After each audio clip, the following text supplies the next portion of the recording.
organized and proactive president. Abraham Lincoln was born on February 12, 1809, in a log cabin in Hodgenville, Kentucky. Later on, the Lincolns moved to Perry County, Indiana, partly because it was a non-slavery state. Shortly after the move, Lincoln's mother died of milk sickness, but his father remarried a year later. Lincoln grew very close to his new stepmother and often referred to her as his mother. Lincoln didn't really like hard labor that came along with the frontier lifestyle, but instead liked spending time reading or teaching himself. In 1830, the Lincolns packed up and moved again to Macon County, Illinois, because of the outbreak of milk sickness. A year later, the Lincolns moved again to Coles County, but Lincoln decided to leave to find a better life. Lincoln had a rough start, but managed to rise above everything to make something of himself. Lincoln had determination and became one of the greatest U.S. presidents in American history and one of the first presidents of the Republican Party.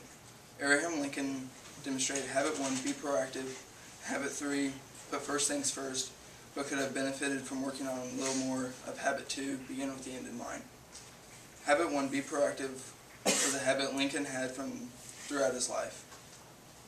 Lincoln was proactive and didn't sit back and wait for his life to happen on its own. New situations come every day that causes us to make our own decisions. Our lives are based on the decisions that we make. Proactive people take responsibility for their lives and choices, but reactive people blame their circumstances for the things that don't go their way.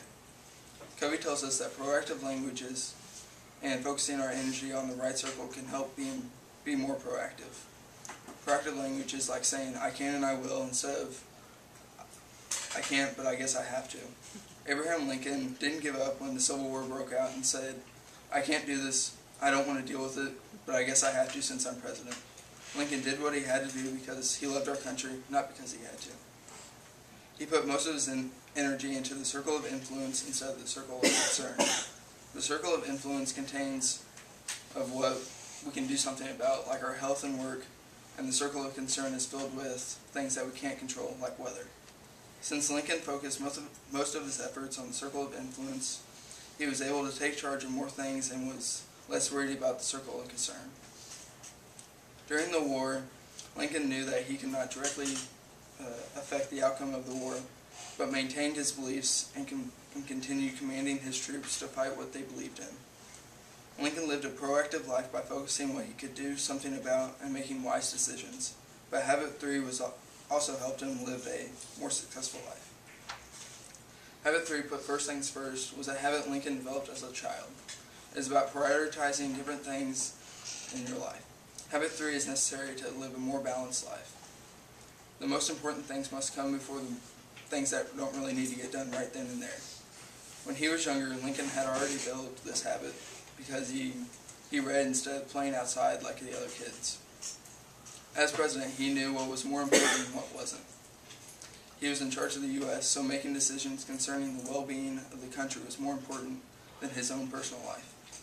He didn't only impact the few lives around him, but instead infected the whole lives of the United States.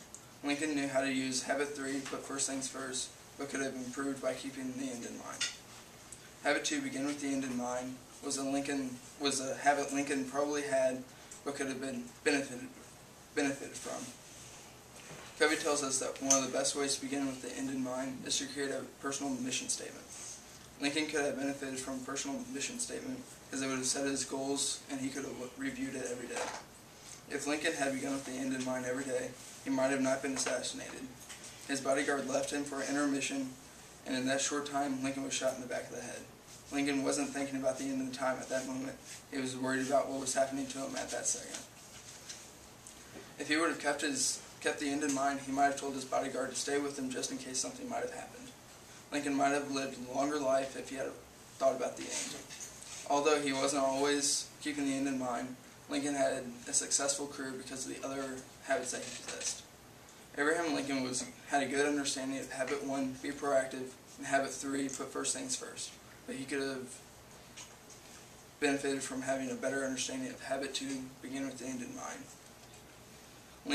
Abraham Lincoln helped end slavery, reunite the country, and became one of the most famous people in today's history. Abraham Lincoln lived his lived his life with bravery, honesty, and loyalty to our country.